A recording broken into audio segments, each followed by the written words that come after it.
E aí, alguma vez já bateu aquela curiosidade de saber como é que a gente consegue de fato conversar com os computadores? Pois bem, nesta análise, vamos desvendar os fundamentos dessa comunicação toda, começando pela linguagem mais básica que todas as máquinas entendem. Ok, vamos direto ao ponto. A grande questão é: que linguagem é essa? Como que as nossas ideias se transformam em algo que uma máquina consegue de fato executar? É exatamente isso que a gente vai descobrir agora. Para começar, vamos revelar essa tal linguagem secreta que todos os computadores, sem exceção, do celular no bolso a um supercomputador, compartilham lá no seu nível mais fundamental. Pois é, no coração de qualquer computador, o que existe é uma coleção incrivelmente complexa de circuitos eletrônicos. É bem aqui que a mágica acontece. Ou melhor, a lógica e a engenharia. E a peça-chave desses circuitos são os transistores. Dá para pensar neles como se fossem interruptores de luz minúsculos. Só que, em vez de um ou dois, são milhões de milhões deles, que podem estar ligados ou desligados. E é aqui que a coisa fica genial. Esses simples interruptores criam uma linguagem. Um estado ligado representa o número 1, enquanto um estado desligado representa o número 0. Isso é a base de absolutamente tudo no mundo digital. E essa linguagem, que é construída só com esses dois algarismos, 1 e 0, tem um nome: binário. É, basicamente, a língua nativa universal de todos os computadores. Tudo, mas tudo mesmo, é construído em cima dela. Certo, mas como essa linguagem binária tão simples se transforma nos computadores que a gente conhece e usa todo dia? Bom, tudo isso é graças a uma ideia que foi, sem exagero, revolucionária. Olha só, lá no comecinho, os computadores eram muito inflexíveis. Eles eram projetados para fazer uma única tarefa. Se precisasse mudar essa tarefa, era necessário literalmente religar a máquina fisicamente. Mas aí veio a visão de um cara chamado John von Neumann e tudo mudou. A proposta dele foi uma arquitetura super elegante que se resume a 3 etapas bem simples. Primeiro, a entrada. É como a gente coloca informações na máquina, seja com teclado ou um mouse. Depois, vem o processamento, que é onde a unidade central de processamento, a famosa CPU, faz todo o trabalho pesado. E, por fim, a saída, onde a gente vê o resultado, seja numa tela ou numa impressora. E o ponto crucial é este. Esse fluxo de 3 etapas, entrada, processamento e saída, é a base de absolutamente qualquer programa que existe, do mais simples joguinho ao sistema mais complexo que se possa imaginar.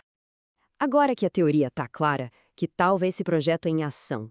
Vamos usar um exemplo bem prático e clássico, com uma ferramenta visual chamada Scratch, que é ótima para quem está começando.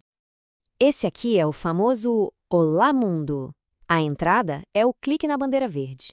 O processamento acontece quando o programa lê e interpreta o comando Diga Olá Mundo.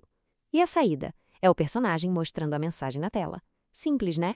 Mas está ali, perfeitamente alinhado com o modelo de von Neumann. Muito bem, nosso programa já sabe falar. Mas e se a gente quisesse que ele se lembrasse de alguma informação? Bom, esse é o nosso próximo desafio. O problema é o seguinte: imagine que o programa pede um nome e logo depois uma idade. No momento em que a idade é digitada, ele esquece o nome. A informação nova simplesmente apaga a antiga. E aí, como é que a gente guarda as duas coisas ao mesmo tempo? A solução para esse problema de memória tem um nome: variável. Essa é a ferramenta fundamental que permite aos programas não só guardar, mas também manipular informações.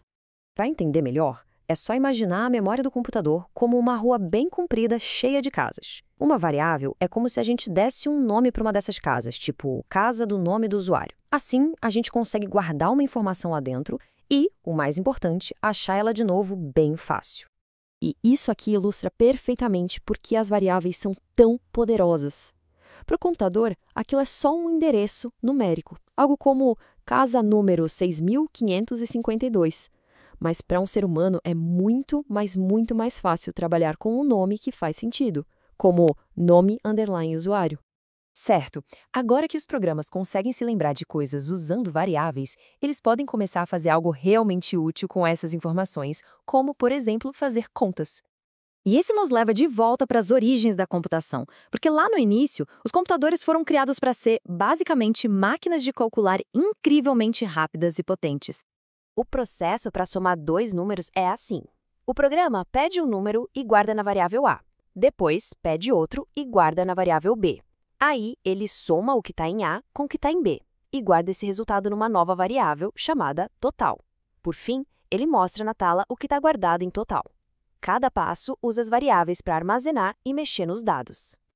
Chegando ao final, a gente percebe que programar não é nenhum tipo de mágica.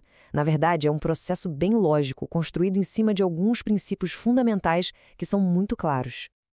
Então, resumindo a nossa jornada, a gente descobriu que os computadores falam em binário, que todos os programas seguem aquele ciclo de entrada, processamento e saída, e que as variáveis são a grande chave para dar memória e flexibilidade para esses programas.